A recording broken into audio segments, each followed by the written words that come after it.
Je vous ai dit ce matin qu'on avait monté une programmation variée qui répondait à vos préoccupations. On va donc maintenant prendre un peu de temps pour parler de commercialisation. Notre prochaine conférencière, c'est Mme Laurie Godin, qui est directrice générale par intérim au syndicat des producteurs de bleuets. Elle est aussi agronome. Elle va venir nous parler de la croissance de l'offre du bleuet en Corymbe et son incidence sur l'industrie. Alors, Laurie, c'est à toi.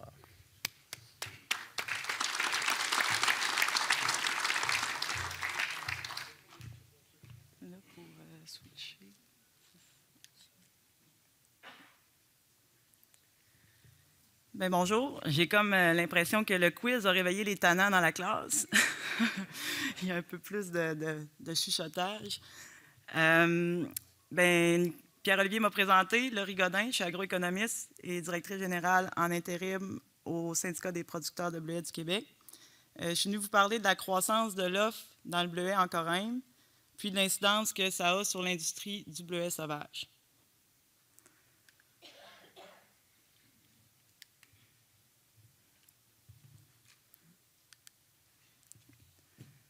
Bon. Donc, mon sujet, c'est pas la première fois que vous en entendez parler.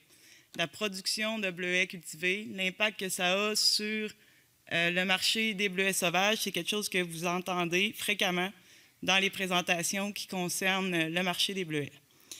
J'ai ici un article de la presse qui s'intitule « De la concurrence pour le bleuet québécois ». Ça dit « Ça va mal au royaume du bleuet. La récolte s'annonce mauvaise au Saguenay-Lac-Saint-Jean cette année et les prix sont au plus bas maintenant que la récolte souffre de la concurrence internationale.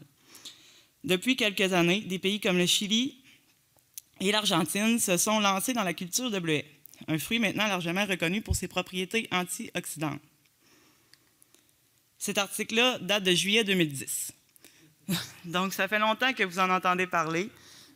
Aujourd'hui, c'est quoi qui est différent? Puis, concrètement, comment ça affecte les producteurs quand on parle de croissance de l'offre de bleuets en Corymbe? Pour nous ici, c'est deux productions qui sont bien différentes. Sur votre gauche, il y a une bleuetière de bleuets nains du Saguenay-Lac-Saint-Jean qui a été aménagée à partir d'un potentiel forestier où les pieds étaient déjà sur place, puis ça a été aménagé pour faire une bleuetière. Sur votre droite, il y a un champ où on a planté des pieds de bleuets en Corymbe. Donc, de leur côté, ce que ça prend, c'est des superficies cultivables, puis ils implantent les cultures. Par contre, si on rapproche notre focus un peu, puis on change de perspective, on se rend compte que les cultures se ressemblent peut-être un peu plus qu'on pense. Bien, qu'on pense, on le sait, mais quand on n'est pas dans une perspective de production. C'est deux fruits qui sont très semblables. Donc, oui, il y a l'offre de bleuets en Corymbe, l'offre de bleuets sauvages, mais essentiellement, sur les marchés, on parle d'une offre de bleuets.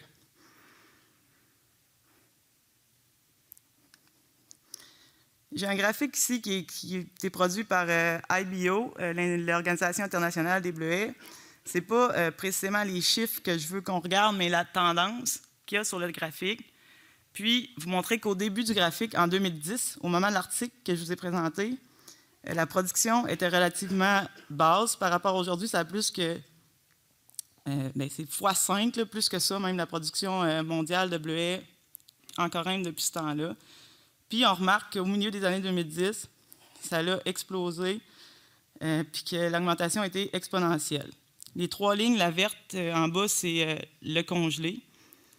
La bleue foncée, c'est le frais, puis le bleu pâle en haut, c'est le total des deux. C'est strictement du bleuet en Corymbe.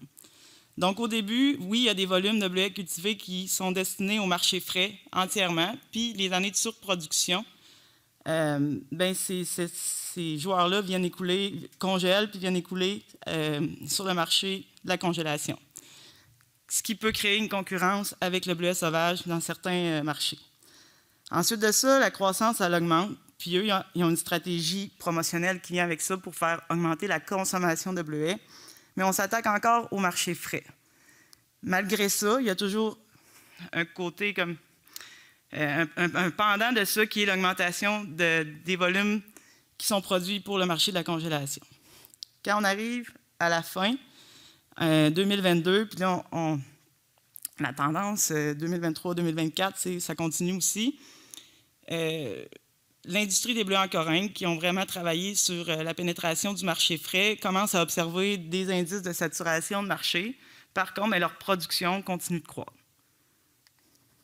Pour ce qui est de l'offre de bleuets sauvages, bien, si on met ça dans notre perspective, ce que là, c'est la courbe pour le territoire du plan conjoint, la production moyenne est fluctuante, on le sait, la production. La moyenne est en croissance aussi.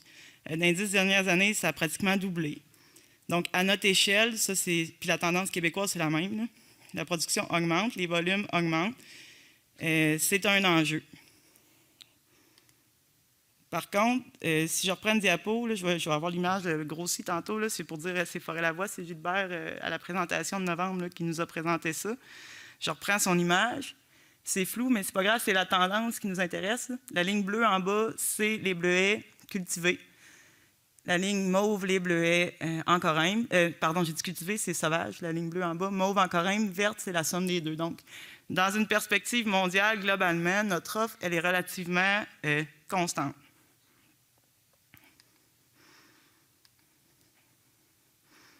Puis, au total, l'offre de bleuets sur les marchés, elle augmente de manière fulgurante. Dans les dernières années, on peut voir que ça commence à ralentir aussi. Donc, il y a nos deux offres. Là, on est peut-être dans une situation semblable à 2010. L'offre de bleuets cultivés d'un côté, l'offre de bleuets sauvages de l'autre. Puis, le carré, le rectangle, ça serait la demande totale pour le bleuet. Donc, au début des années 2010, les deux bleuets sont présents, mais la demande est beaucoup plus grande que l'offre. Le bleuet cultivé est principalement sur le marché frais, le bleuet sauvage sur le segment du congelé. Les deux font leur affaire, ça va bien, on ne répond pas à la demande. Là, après ça, il y a une croissance, puis on se retrouve au milieu des années 2010.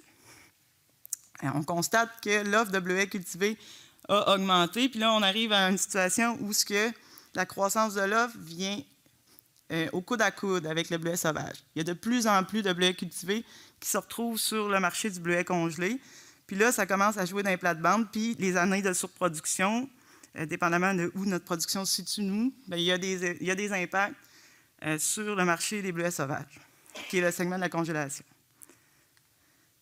Puis, si on arrive en 2025, aujourd'hui, bien là, on est peut-être plus dans cette situation-là, où le bleuet cultivé, la production a tellement augmenté par rapport au marché frais, à la demande pour le frais, qu'ils ont nécessairement besoin de développer les segments de congelés. Donc, on se retrouve de manière récurrente en concurrence avec eux autres sur le marché de la congélation. Puis la zone que j'ai identifiée comme la zone où les deux se croisent, qui est la zone d'indifférence, bien, dans ce secteur-là, l'acheteur, le consommateur, qu'est-ce qui l'intéresse? C'est le prix.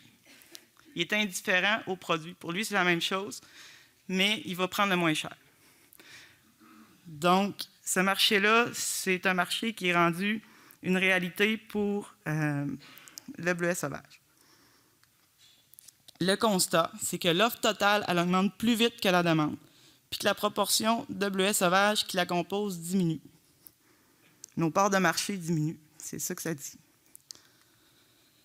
La demande, c'est pas une grosse demande, mais dans la réalité, elle est segmentée. Puis, ce qu'on sait, puis qu'on espère, c'est qu'il y a un segment de cette demande-là, qu'est-ce qu'ils veulent? C'est du bleuet sauvage. Pour eux, c'est pas la même chose, puis ils font la différence entre les deux. C'est notre segment de marché qui est payant, puis c'est ça qu'on veut préserver. Donc, pour le bleuet sauvage, les segments cibles dans le marché de la congélation, c'est le bleuet, c'est des segments où le bleuet sauvage se distingue des bleuets cultivés, je viens de le dire, puis des segments où le bleuet sauvage vaut plus cher que le bleuet cultivé. Fait que ça va prendre des stratégies de positionnement qui vont permettre de valoriser ces segments-là. Là, c'est des exemples que je donne, c'est pas la recette. La recette, ça va être... c'est pas à moi de la donner. Là. Teneur en antioxydants, saveur calibre, taux de sucre. Ensuite de ça, les pratiques culturelles, c'est déjà des choses qui sont mises de l'avant, du bleuet sauvage qui est sans pesticides, du bleuet biologique. Donc, c'est d'utiliser les avantages concurrentiels puis les opportunités de différencier le bleuet sauvage. Les objectifs, c'est de consolider puis développer en adéquation avec l'augmentation de l'offre de bleuet sauvage, toujours notre segment qui va être celui qui est réservé au bleuet sauvage. Pour être capable de se positionner sur ces marchés-là puis de bien identifier ces segments-là, c'est important de comprendre c'est quoi les caractéristiques du concurrent principal de l'offre de bleuets cultivés. Il faut comprendre que c'est une production qui est dans plusieurs régions du monde. Donc, ils ont cet avantage-là d'avoir une constance dans les approvisionnements. Puis je pense que c'est de plus en plus vrai parce qu'eux autres, une des façons d'augmenter la demande puis leur offensive de marché, ça a été de dire on va être présent tout le temps, à l'année, dans les épiceries, puis c'est comme ça qu'on va faire du bleuet, le fruit le plus consommé. C'est qu'on va être là, sur les tablettes, tout le temps. Puis pour ça, ils ont diversifié géographiquement, puis il y a du bleuet sauvage à l'année dans les épiceries, c'est une réalité. Donc, il y a une offre qui est plus constante. Après ça, ils ont eu aussi, c'est une industrie qui fait des investissements massifs dans le développement de nouveaux cultivars. Donc, eux, ils sont capables de répondre à des défis de production et à des besoins du marché en jouant sur la génétique de leurs plants. S'ils veulent un fruit qui est plus gros pour le consommateur frais puis qui sont en concurrence avec le raisin, bien, ils vont grossir leurs fruits et vont produire un fruit plus gros qui va être plus longtemps sur les tablettes avec une plus longue durée de vie tablette pour concurrencer le raisin. S'ils veulent un fruit plus petit avec beaucoup d'antioxydants, on peut penser que s'ils voient des opportunités de marché là, ils vont développer des cultivars qui vont répondre à ce besoin-là. Donc, ils ont quand même une certaine flexibilité que nous, on n'a pas. Si les bleuetières aménagées, ça va toujours être le même bleuet.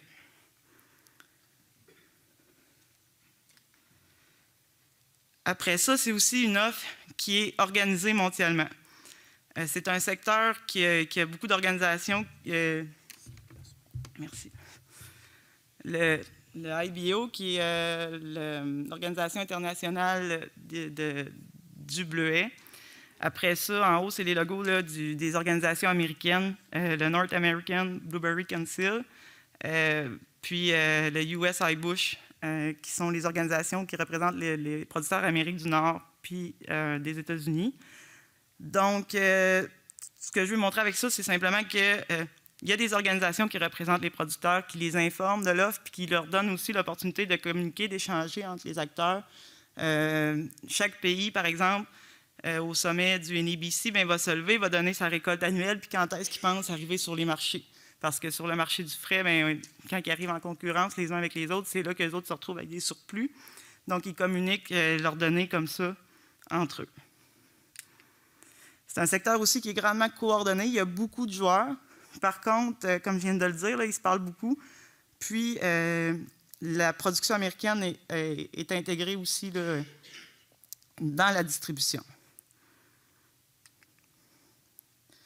Donc, pour résumer un peu ce que je viens de dire, c'est une industrie qui est hautement organisée, qui a des moyens de promotion, qui a des objectifs aussi de marché définis, avec un haut niveau d'adhésion des acteurs, puis des stratégies de communication qui sont efficaces, dotées d'outils de mesure de la performance. Fait qu'ils ont des objectifs, puis ils ont des façons de mesurer leur atteinte des objectifs, puis ils améliorent constamment leur performance.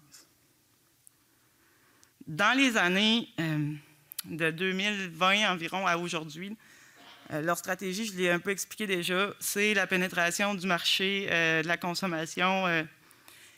Grosso modo, ils voulaient pénétrer tous les ménages américains puis faire du bleuet un fruit consommé. C'était la stratégie de promotion qui était faire du bleuet le fruit préféré dans le monde. C'était ça leur objectif. Puis, je l'ai dit, ils ont fait des investissements dans la promotion puis des efforts de coordination. Pardon, je vais m'emmener de l'eau, là, mais... des efforts de coordination de l'offre qui ont permis d'accroître la demande de bleuets frais puis de garantir un approvisionnement soutenu des marchés. Ça, on peut cocher, ils ont réussi.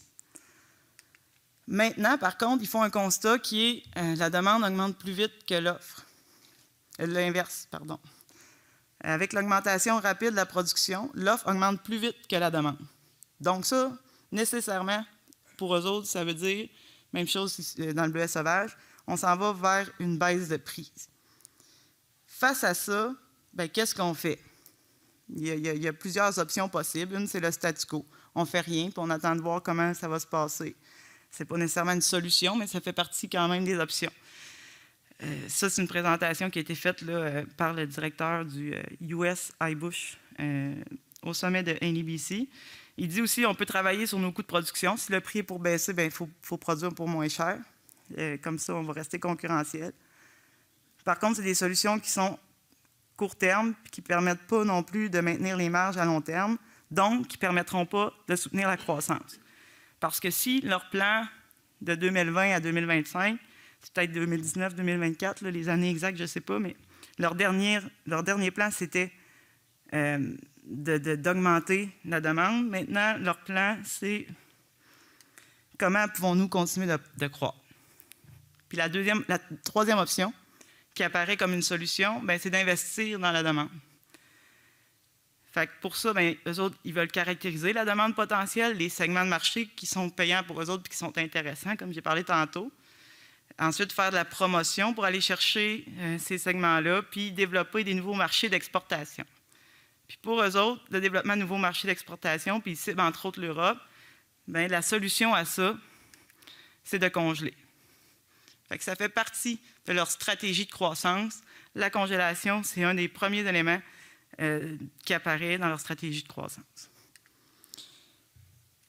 Donc, croissance de l'offre de bleuets en Coreim, ça fait longtemps qu'on en entend parler, mais c'est une réalité, puis là, c'est vrai dans le segment de la congélation.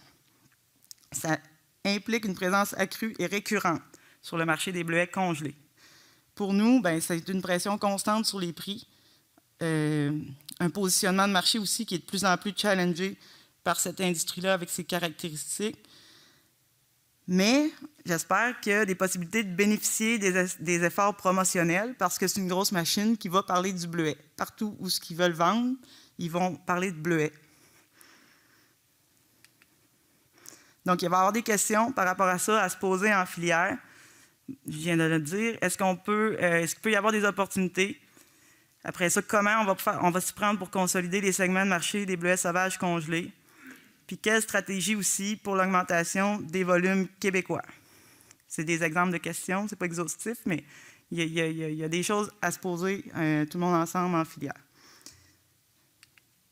Puis l'idée, c'est vraiment de renforcer, parce que c'est plus important que jamais, de renforcer le positionnement de l'offre de bleuets sauvages sur les marchés.